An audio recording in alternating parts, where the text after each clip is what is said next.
Hello, welcome to Brap Life. My name's Angel. Thank you guys so much for listening every week. It's so cool to see the list of cities and countries growing every week. It looks like we're at 25 countries now. I think maybe 26. I don't remember. Um, yeah, it's absolutely amazing to see the growth, to see how many more people are starting to listen and really resonate with these stories.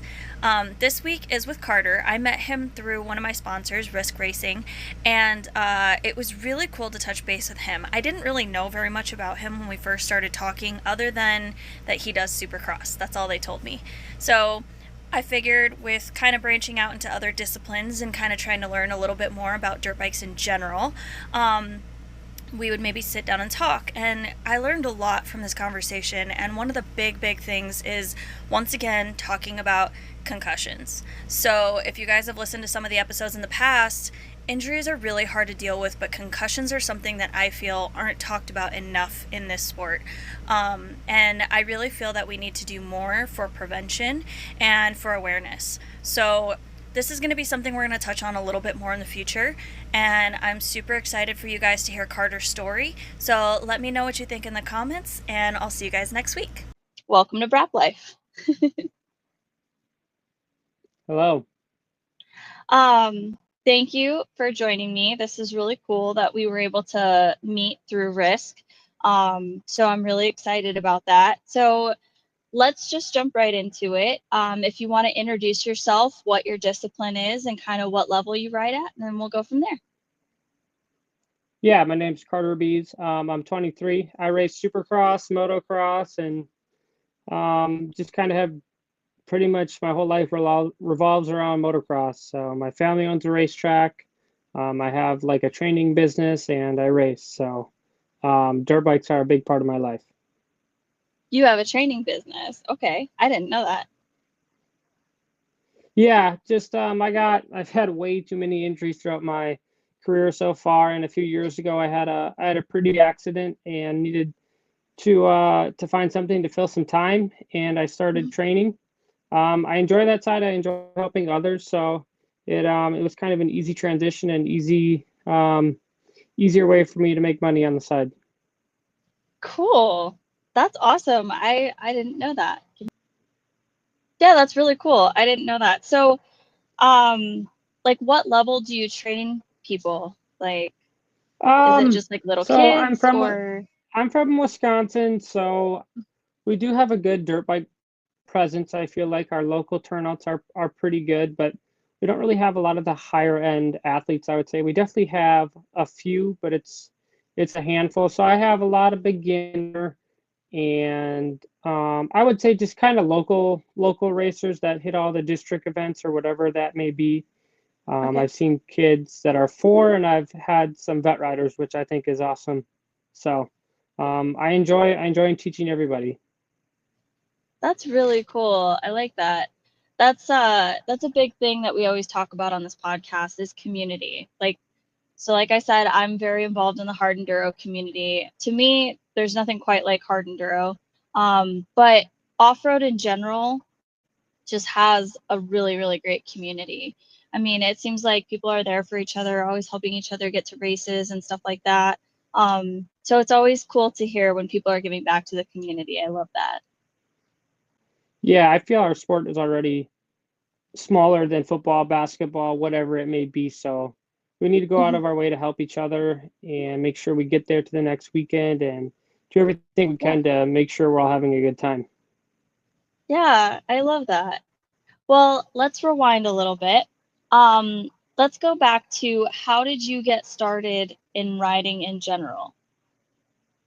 Well, before I was even born or what my parents knew my gender was, my dad had already bought me a dirt bike, a PW50, and it did take me a bit. I'd say I started riding when I was 5, but before that, I was obsessed with everything dirt bike related. Each year that the new AMA national numbers would come out, I would have them print me off a list so I could memorize them and have them down by A1. And Wow. yeah, I could name everybody out on the racetrack. Didn't matter if they were 3 digit, 2 digit, whoever they were. And yeah, my parents own two racetracks. My dad's been promoting for the better part of 25 years. So I grew up seeing a lot of motocross in all sides of the sport. That's awesome. So, as you started to progress, like, was it always Supercross that you wanted to go to? Yeah, I think just being I would say that's our biggest draw as a motocross Mhm, racer. Like that's the goal, that's the dream, is to be on the gate in the first week of January. It's mhm, obviously it's definitely a learning curve when you grow up racing motocross your whole life. I mhm. think for people that aren't in the sport, they don't see a lot of a difference, but it's been a massive learning curve learning the supercross side of things. And I tell people it's like a completely different discipline. You set your bike up differently, you train differently. Uh, it's not for the weak. Definitely not. I don't think anything about dirt bikes is for people who anyone would consider weak. I think dirt bikes take No. a lot of technique and a lot of muscle, honestly. When I first started riding, which was just a few years back, I it was ridiculous. I was like, this is way harder than I thought it was going to be. Hmm. Um, so it definitely was eye opening for me. And as I went the off road route and out into the woods and everything, and there's a lot of controversy as to which is harder, woods or track. So what's your take on that? I don't like the woods because trees don't move. So I like to stay out of the woods. My brother has done a few GNCC races, and he said those guys are crazy, and Mm-hmm. he's bonked. I think both times he's done them. So I know they're both difficult in their own right. It's just Yeah, different how they're difficult, I would say. I have yeah, respect for both definitely. sides of it. I feel So I like guess I some really of couldn't it say one way or the other. Yeah, some of it is more of a sprint and some of it is more of like the endurance, right? That's why they're called enduros, Hmm. because you have to have that endurance. But GNCC is kind of like its own animal because it's kind of a little bit of that speed and endurance that you need. So, Yeah, I think at least where I'm from, we really in Wisconsin, we only have like I would say hare scramble type GNCC. We don't have a big enduro market, so mhm. I guess I really haven't seen a lot of it. Okay, interesting. So going back to you were talking about the difference between motocross and supercross. So for those that don't know, can you explain a little bit of what the difference was as you transition? So Supercross is it's just very jumpy. We're doing it inside a baseball stadium or a football stadium versus we grew up when we start riding when we're 5 years old or however old you are. We learn outdoors on a big open track that's typically a little bit more mellow, Mhm, lots of ruts, maybe a little bit more high speed, where Supercross is very technical, a lot of obstacles right after each other, whoops, triple jumps, step on offs. mhm, Yeah, it's a steep learning curve, and like I said, I've had a lot of injuries, so I got a mhm. pretty late jump at it. But um, I feel like once I have learned how to ride it and can do it confidently, it is really fun. That's awesome. I love that. So, um, one of the things that I always like to touch base on is what does training and fitness look like for you? So if you want to touch a little bit on what it looks like for the motocross side and then what the difference maybe is, you said you have to change it a little bit for supercross. So I'd be interested to know kind of what the difference is for that. I guess for me, I think that a lot of the training is personal preference based. Hmm. For outdoor, I like to have a lot more cardio. Like this time of year, now that we're into the outdoor season, I pretty much just like to live on a road bike versus in the gym. For Okay. Supercross, I don't spend as much time on my cardio. Obviously, I'm still doing it throughout the week, but I tend to Hmm. do a little bit more strength-based stuff because I don't really. 15 minutes is the longest the main event is going to be, which in the Hmm. scheme of things is not that long. So Hmm. I'd like to be a little bit stronger and then uh, get the fast twitch muscles moving a little bit more. So maybe a little Okay. bit more gym work than cardio work when it comes to Supercross. For me, anyways, I don't know. I'm not working with a trainer or anything right now. Okay. So I take care of it myself and I come up with what I feel is best for me. Okay. That's cool. I like that. Um, so what does the nutrition look like alongside that? Are you pretty strict with that, or is it Um, just kind of you eat whatever? Honestly, no, not eat whatever, but I'm pretty picky, especially on race days, what I'm eating. Mhm. For whatever reason, my body really doesn't do that well off of just eating like an egg breakfast. So Mhm. I have to have some carbohydrate in the morning, whether it's oatmeal. It's Mhm. usually some type of fruit, and just honestly constantly eating throughout the day. I do a terrible job most of the time. I have to be reminded, but honestly, when you're in race day like that, it's just hard to. You don't really want to eat. If you've Yeah. raced before, you know that you're typically Mhm. nervous, and it's not something you really want to be doing. So Mhm. eating and drinking typically ends up being one of the hardest part of my race days. Yeah. Yeah, we've talked to a lot of riders, I mean, even from B riders on up to pro, and that's a very common theme is that people get so nervous before a race that they just don't want to eat.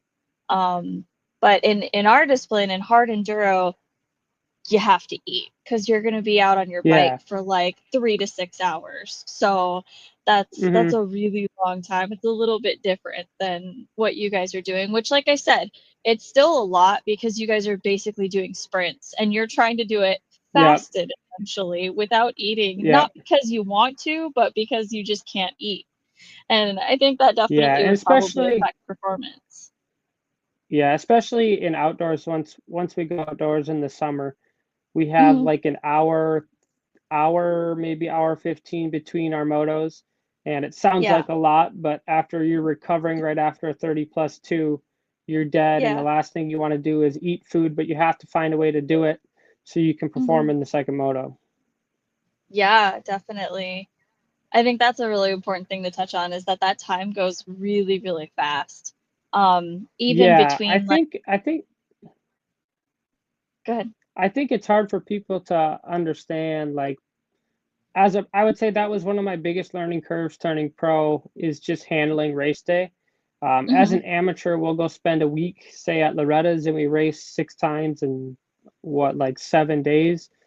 Yeah. And at least in Supercross, our program's done within probably 8 to 10 hours, and you just have to Yeah. find a way to manage that time and be ready. We have free practice, and then by the time free practice is done, we have 30 minutes, and we have to be ready and prepared for the first qualifying session. You have to debrief, have to figure out what you need to do better, what the bike needs to do better. Hmm.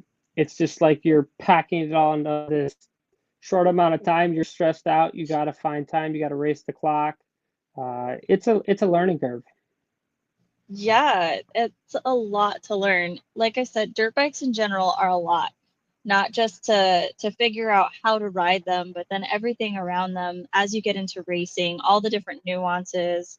I mean, there's so much. And I always say you don't know what you don't know. You know, I just went into my first hard enduro a couple weeks ago, and I've been around hard enduro for a while, but there were still things that I have never been a racer, so I didn't have to focus on those things. So it was a lot of, like you said, timing out when I'm going to eat and all of these things, checking on the bike. I was really, really lucky to have support and have people helping me with my bike because I don't know what I'm doing. I'm still Yeah, figuring it out, you but need making you need to adjustments have going from, yeah, yeah, you need to have a support group, and having hmm, people. Honestly, I always say you need people that are smarter than you, because yeah, um, especially if we're new to it, younger to it, whatever, hmm, it's a lot to take in. Anything motorsport wise, to yes, figure it out on your own is very difficult. So I like to yeah. hopefully find somebody that's smarter than me to help me figure it out. Yeah, definitely. I've been really, really lucky. And like I said, going back to community, right? This is a huge, Hmm. huge thing about dirt bikes is that we have amazing community.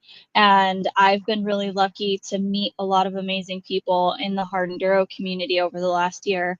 And I had so many people rally around me for this first race that I did.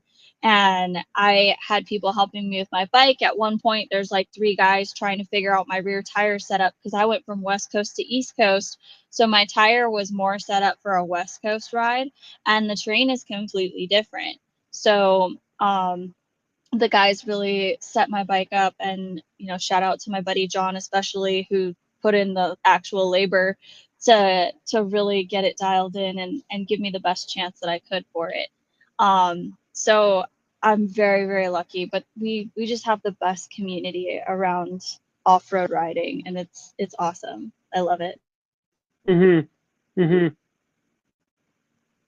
So you've been doing this for a little bit. What is your favorite race? I was just talking about going across the country for a race. You travel as well. What's your favorite venue to ride at, whether it's outdoors or indoors? Super, I would say outdoor wise, it's definitely Redbud. Oh yeah. It's but it's close to home, but it's not close to home. It's still 5 hours from home, but I think it's the best. I think it's the best track in the country. Don't always seem to have the best luck there, but soil wise, track wise, I think it's second to none. And for whatever reason, I've done really well. I've done well in Seattle, and I enjoy being out there. So for Supercross, I've enjoyed being up in the Pacific Northwest, and it's just cool that dirt bikes are able to take us all over the world. Yeah, that's awesome.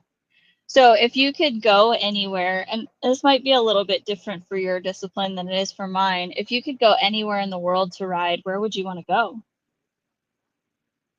I did get the opportunity. I raced in Belgium back in 2014. I got to race for Team USA in the FIM Wow. Junior World Championship, and it wasn't as cool as I thought it was going to be. Our tracks were terrible that we got to ride. So I Oh honestly no. feel like we're pretty fortunate in America what we have, at least Yeah. motocross track wise. So Yeah. uh, the Midwest is pretty good motocross track wise. Mhm. So, and I'm fortunate to have, like I said, my family owns racetracks. So anything I Mhm. ever want to change, we can do ourselves on any day we want. That's really cool to be able to have that. I mean, that's got to give you a huge edge for, just training in general, being able to make those changes and focus on things. I'm sure you probably focus on things that you feel are your weakness. Yeah, at this point in time, it's not like I'm able to make like a massive living just racing a dirt bike, being a privateer. Mhm. Mhm. So I have to find other ways to make a living, right? So that's where my Mhm. training side has come in, Yeah. and I think it's funny because growing up, the people around me always think that I get to go ride all the time. Well, the track's like an hour 15 from the house, and Yeah. the amount of effort it takes to have a track ready is Mhm. it's typically worth the $35 to go spend to have someone else for the track and be open than do it yourself. So it is awesome. It's definitely been, especially like when COVID happened and everything was shut down, we had a place to Mhm. ride. So Yeah. that was awesome. But typically just go find someone else to help and figure out our weaknesses, because as much as I feel like I'm a student of the sport, you always need someone else's eyes on you to get better. Yeah, definitely. I've been really lucky to get adopted by really good riders from my discipline since I started riding. And in the last year, I've been able to progress quite a bit because of the people that I'm able to be around and learn from. It feels like there's just so much to learn. When Hmm. I first started on a dirt bike on a TTR 125, and I had no idea that there was any kind of technique to anything. Like they just Hmm. told me like, "Here's your clutch, here's your brake, now go." And I was just like, "Okay." Like, why are Hmm. those guys standing and I'm sitting? Like, I don't understand. Like, but it took a couple years before I would even learn about technique and any of that stuff. So I felt like it put me a little bit behind, but I didn't get very much seat time those first couple years. It was like 4 to 8 hours those first couple years. But um, yeah, it's just when I started learning technique, I was like, okay, there's a lot of nuances to this. Yeah. Like, if you're in this I terrain, you honestly, should do this, and I honestly feel like I've been doing this for 18 years and there's still something new you learn almost every yeah. month, whether it's with your bike or technique wise. It's like a never ending learning. Like I said, I've been racing since I was 5, and Hmm. I would say almost every time you drop the gate, you learn something new. Yeah. I think that's one of the really cool things that, for me personally, draws me to dirt bikes. It's going to sound really funny, but I'm a total nerd. I like to learn things and I like to learn like the whys behind things. And so for me, like being able to learn something new every single time I'm on my bike, that's really satisfying for me. And that's like, it's very confidence building to be able to learn something and to I don't want to say master because I haven't mastered anything yet, but Hmm. I'm, starting to make it click at least. Um, Yeah, and I tell that's people been really cool. dirt yeah, dirt bikes are a drug. Like once you do it once or Yeah. you get it right, you just want to keep doing it, and that's kind of where I'm at. Like I said, I've had a lot of really big injuries, but Hmm. um, I say that I hate that I'm good at it because it doesn't make you want to go away. So you just keep coming back to it even though it's hurt you. But Yeah. like you said, they're very rewarding. They're satisfying, Mhm. and yeah, I couldn't imagine my life without them. I love that. Plus the fact that it takes all your money, right? Same thing. Exactly. That too. That too. Oh, that's great. Um, so one of the questions that I always ask people, um, is if you could give advice to somebody who's brand new on a dirt bike, what would your best advice for that person be? Take your time. Um, I see it a lot with the people that I teach now that Mhm. they always want to be somebody else or they want to try to be somebody else. I'll just use Jet Lawrence for an example. He's Okay. he's the best there is right now, at least in our discipline. Yeah. No offense, but there's very few people that can do what Jet Lawrence does on a dirt bike. So Mhm. do what's most comfortable for you and just enjoy it. Like Yeah. whatever makes you happy, whatever is fun, that's what you should do. And Yeah. once you learn the basics of it, then I would say go find somebody that can help you do it properly. But Mhm. I've trained enough little kids before that, like, no offense, they just have to learn how to ride the bike. Like, just figure out Yeah. how to go around the racetrack without falling, then I'll come help you. But learn to Yeah. ride the motorcycle, have fun with it, and don't take that seriously. Yeah, I think that that's a huge thing. And for our discipline, especially, it at all the way up to the pro level, it can start to feel like just a job and you kind of lose the fun a little bit. Is that something that happens in your discipline as well? Definitely happens in our discipline. I've never let that get to me because my parents have always said if it's not fun, why are we doing it? Yeah. So some of the kids I've grown up racing with have burned out because it becomes a job when they're 10, 11 years old. And I just don't think Yeah. that's a way to live life. And then it ends up not being fun. You don't end up being totally focused. And then that's where injuries occur. Yeah. So you've talked about those injuries. So what have kind of been the last couple injuries that you've had, and how did you kind of overcome that? That takes a lot of like change in mindset, I feel like. I've had a lot of injuries throughout my career. Honestly, there's too many to count. But my biggest one that I had was in 2018. I actually crashed on a Friday the 13th, and I'm not Ooh. superstitious, but it has made me a little bit superstitious since then. Yeah. And Yeah. I hit my head, but then I took like a couple days off. Actually, I don't even think I took a couple days off. Just took the rest of the day off, and I felt good enough to ride the next day, and I did. Mhm. And then I think 2 days later, I woke up, and I honestly couldn't stand up, or I would puke. And if I went outside, I couldn't stand the light, and I couldn't really figure out what was going on. But I ended up getting what's called post-concussion syndrome, Yeah. and it lasted 8 months before I was able to find some help. I was actually listening to the Dale Earnhardt Jr. podcast. I knew he Oh had yeah. a head in. I knew he had a head and he had seen a concussion specialist up in Pennsylvania, and I tried getting into this guy to see him, and it was like a 3-4 month wait. And at this point in time, I'm like 6-7 months deep in my recovery, and I'm like, I just can't wait that long anymore. So ended Yeah. up finding out that there was a doctor in Minnesota. So I ended up Okay. finding Dr. Smo, and I think we called on a Friday, and I got in on a Monday, and Okay.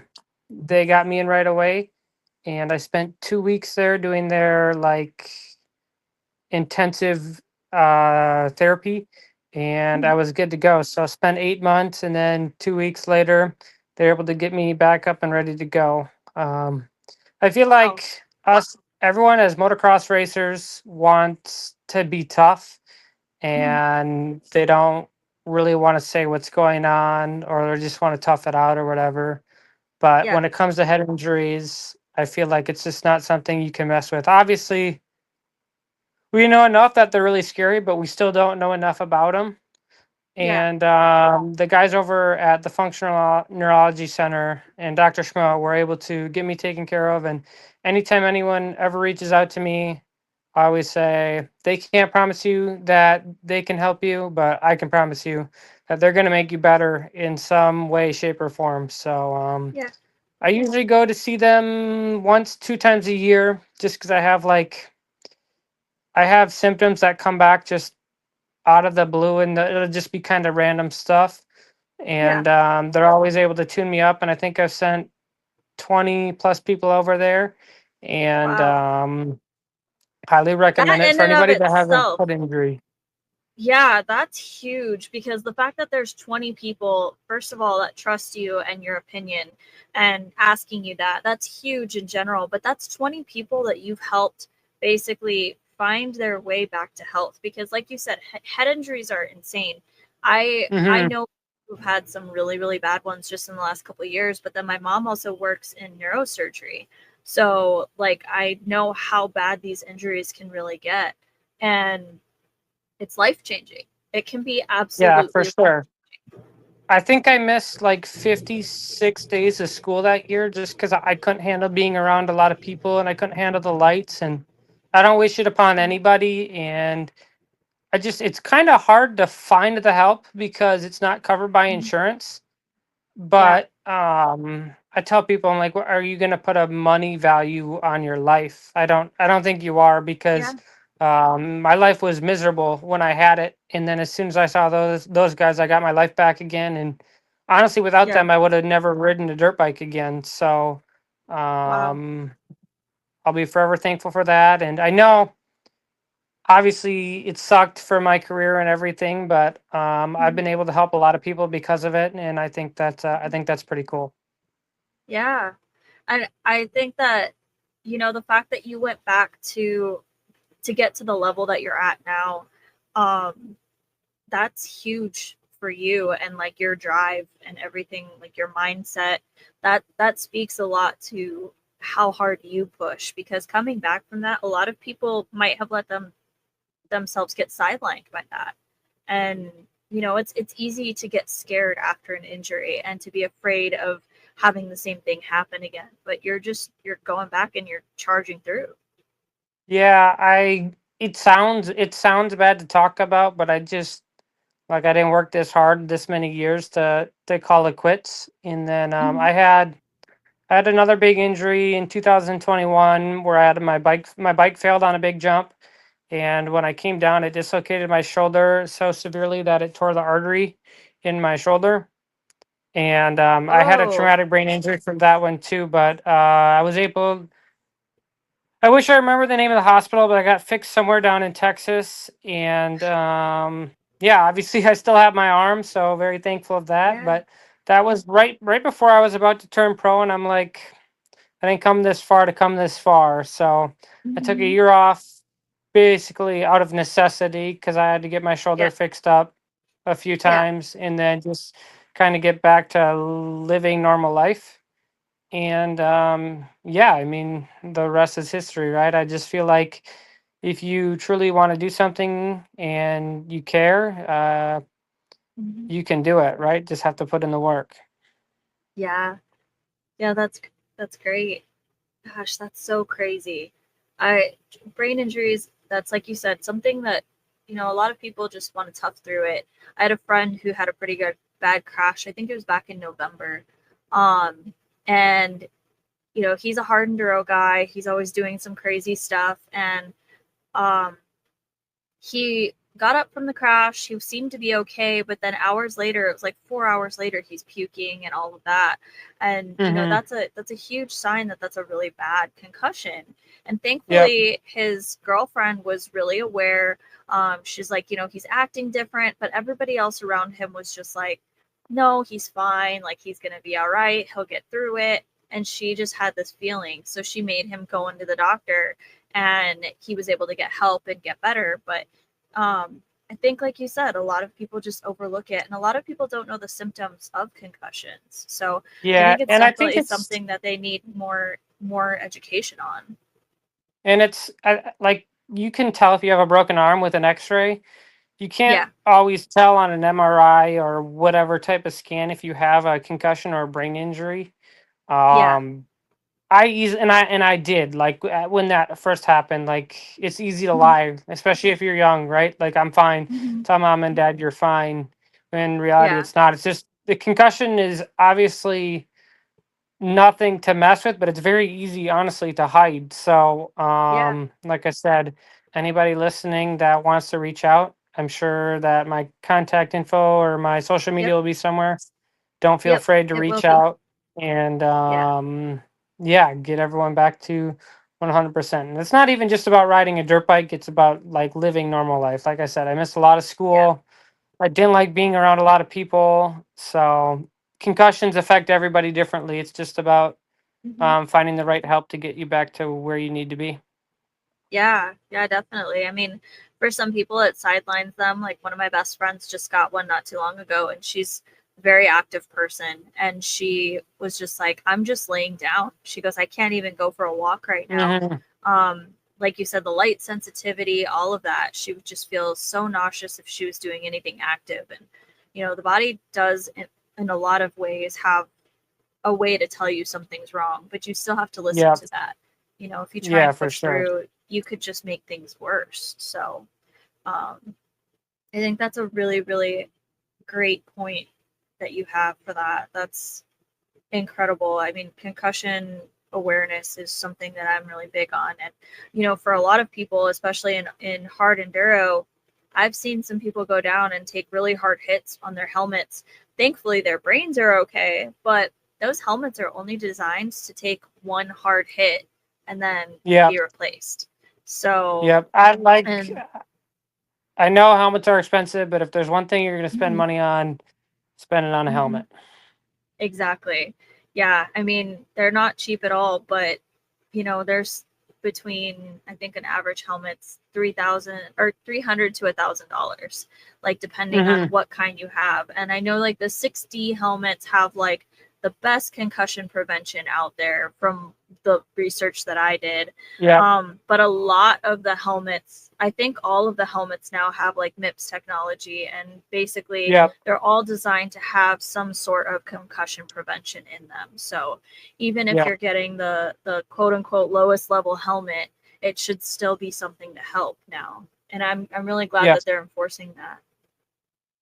yeah. I agree. I feel like our sport as a whole has honestly done a pretty good job with helmet technology as compared to Yeah. like I know football is putting a lot of money into it, but honestly, I think Mhm. that some of our technology is even better than what those guys have right now. So at least Yeah. we're trending in the right direction.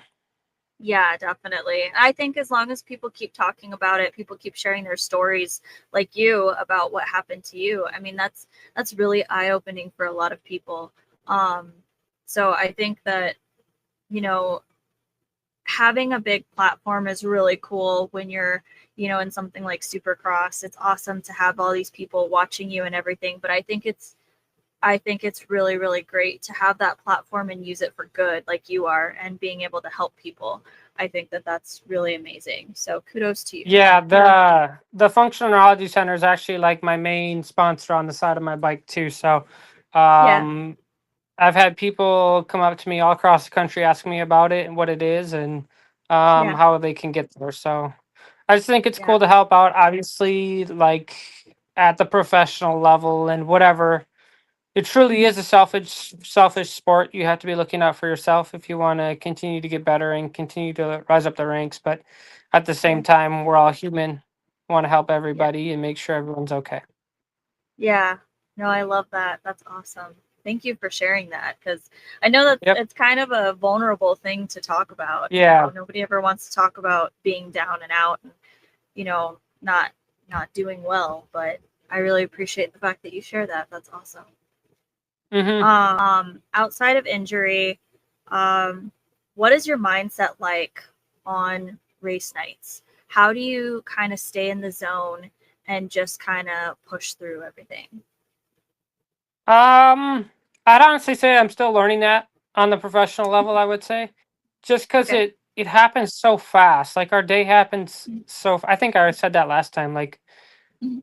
you don't have that much time to figure it out. Like you have to Mhm. learn the track really within a lap to 2 laps and make sure you're ready to Mhm. go. So, honestly, just like the main things I've kept throughout my entire career, I focus on myself. I don't focus on anybody else. Like it's me versus me. Um, Mhm. I do sometimes I listen to music before I race, sometimes I don't. I usually like to be left alone, Mhm. and just kind of like dissect the track in my riding before gate drop or whatever. But at the same time, like I don't know. Like everybody's, I feel like I'm goofy about it. I just want to make sure that I'm in my own headspace. I focus on Mhm. myself, and that's pretty much it. I do have to make sure I eat and drink because, as Yeah. simple as that sounds, it's as you know, it's not that easy on race day. So, Yeah. being able to do that, eating, making sure I'm ready, and I always have like a pre gate drop routine. I do. I could do the Mhm. same thing every single time, just kind of to relax myself. Yeah. That's good. Um, okay. So then if you had to give advice to somebody who's brand new to dirt biking, just dirt biking in general, just any kid that gets a bike, what's your best advice for that kid? Have fun. Really, that's honestly about it. Like, we're doing this because it's fun. We're not doing this Mhm. because we want it to be our job someday. We're not doing this to please mom or dad. We're doing Yeah, this for ourselves. And I love that. if you want to keep progressing, great. I think go find some help to get better. But at the end of the day, it just comes down to having fun, right? Like you play sports to have fun. We race dirt bikes to have fun. So, Yeah. and don't take it too seriously because I've been there before. Like I said, you can make it a job when it doesn't have to be a Mhm. job. Yeah. And if you're not having fun, you're probably not riding good and your results aren't Mhm. good. So at the end of the day, it just boils down to keeping it relaxing and keeping it enjoyable. Yeah. Yeah, that was going to be something else that I asked you is there ever a point when you have a lot going on when you're at these events? You've got to figure out the track, you've got to keep on your nutrition, all of that. You've got to stay in the zone. Do you ever really just pause and go, "Oh my God, I can't believe I'm here," or Yeah, do you even have I time to feel process that? like when I've reached like I don't know if I call it a milestone, but like a goal, I feel like you take that time, but I feel like always as racers in general, we're always about like what's next and what's good enough. So I do Mhm. think that, like to your point, I do think it would be a good idea to kind of take that all in. Mhm.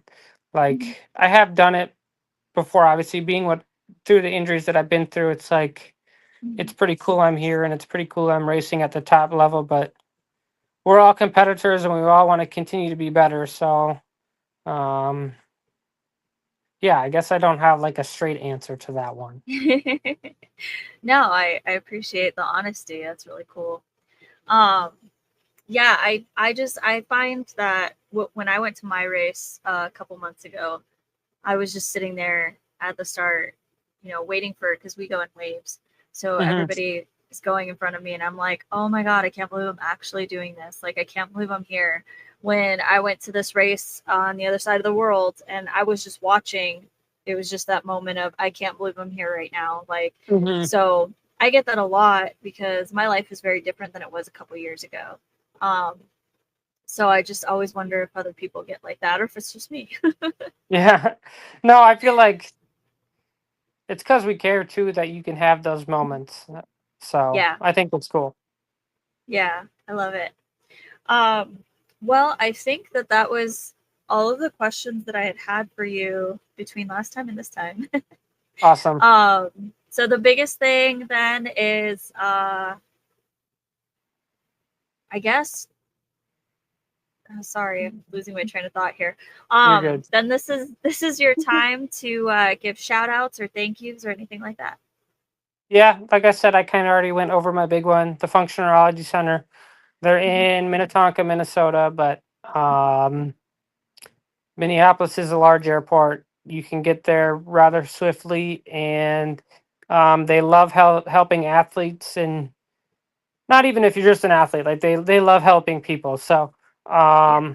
those guys, and then obviously we got kind of connected through Risk. Those guys have been Yeah. awesome to me, so that's Yep. awesome. As far as my sponsors, yeah, I don't know if I don't know if I want to say and list them all, but Yeah. Fly's always been a huge supporter of mine. Southeast Sales, Kawasaki, Minor League Moto, my training business that I created. My parents, I wouldn't be here. I wouldn't be in the position I am without my parents and my brother. Yeah. So, yeah, I guess that's all I got for the time. Awesome. Well, all of your info is going to be included in the description. So if you guys want to check out Carter and follow his career, you'll be able to click below. And yeah, until next time, I suppose. Awesome. Thank you. All right. Thank you. Bye.